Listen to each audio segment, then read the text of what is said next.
কয় হাজার টাকা পায়? সোলের বাপে পায় 1,000 টাকা, সোল পায় আর 4,000 টাকা। তাহলে 5,000 টাকা। হুম, আর কে পাইবে? আর কেউ পাবে না। কম বেশি কিছু কিছু টাকা দেওয়া লাগে, দেওয়া লাগে না কোনো ঈদের টিদের মধ্যে। ঈদ 34 মাসে দেওয়াই লাগে। হ্যাঁ, আর না দিয়া আর হে কি আর হে চিন্তা করে কি?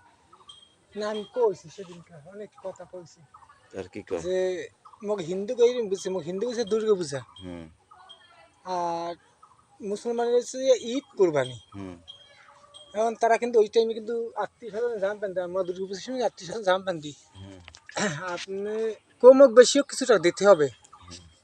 তারপর আপনার দিছি 2,000 টাকা, আর সোহেলের কইছে রমজান দিই মানে ইয়ে কইছে সোহেলের বেশি গুরুত্ব দিন, গুরুত্ব দিচ্ছে আপনার লেগে।